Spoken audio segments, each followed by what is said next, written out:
এই ভিডিওটিতে আমরা দেখব ডেস্কটপের কিছু কাস্টমাইজেশন।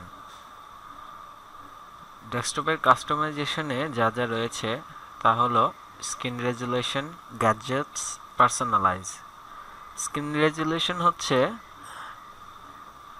মনিটরের স্ক্রিনের রেজুলেশন সাইজ।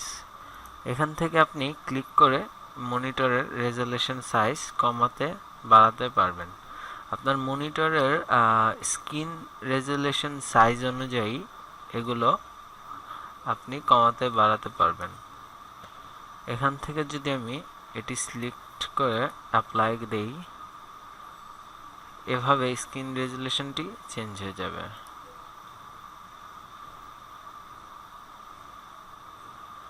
আবার এখানে স্ক্রিন রেজুলেশনে কিছু অপশন রয়েছে, যেমন পোর্ট্রেট। আমি পোর্ট্রেট ভাবে রেজুলেশনটা ইউজ করতে পারি।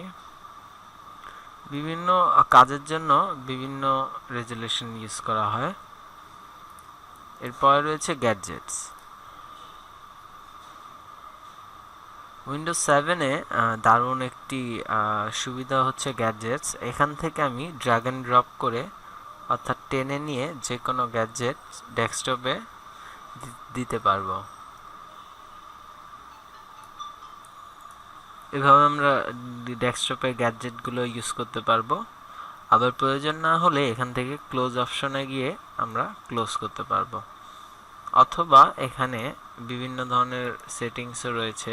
প্রত্যেকটি গ্যাডজেটসে আলাদা আলাদা সেটিংস রয়েছে, যেমন ক্লকে সেটিংস রয়েছে, থিম রয়েছে কিছু ক্লকের। এখান থেকে আমি যে কোনো ক্লক সিলেক্ট করে নিজের নাম দিতে পারবো।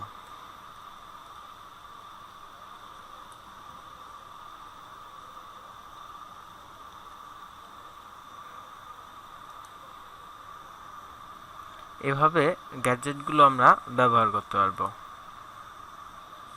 এরপরে যে অপশনটি রয়েছে সেটি হচ্ছে পার্সোনালাইজ।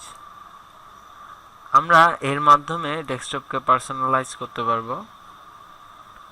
এখান থেকে ওয়ালপেপার, থিম, সাউন্ডস আর স্ক্রিন সেভার চেঞ্জ করতে পারবো।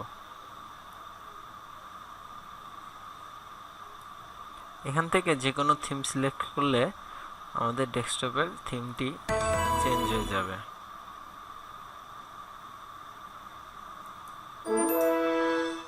অথবা আমরা নিজের পছন্দ অনুযায়ী ডেস্কটপের ব্যাকগ্রাউন্ড চেঞ্জ করতে পারবো।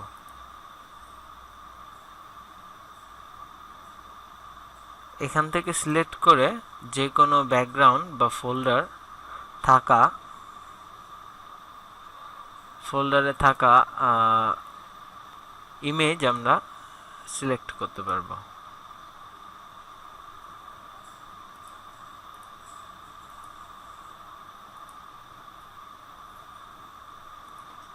এভাবে ডেস্কটপের ব্যাকগ্রাউন্ডগুলো চেঞ্জ করা যাবে। আবার আমরা এখান থেকে ডেস্কটপের আইকনস চেঞ্জ করতে পারবো। যে কোনো আইকনস চেঞ্জ করার জন্য এভাবে চেঞ্জ করতে পারবো।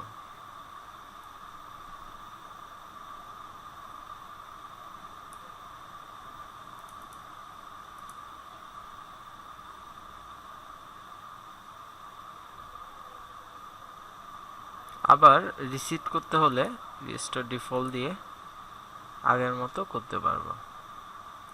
এভাবে ডেস্কটপের সেটিংসগুলো আমরা পার্সোনালাইজ করতে পারবো।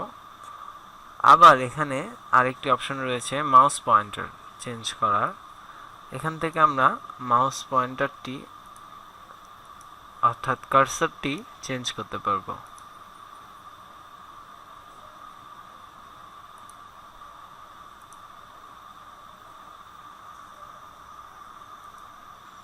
এই হচ্ছে ডেস্কটপ কাস্টমাইজেশন অপশনস।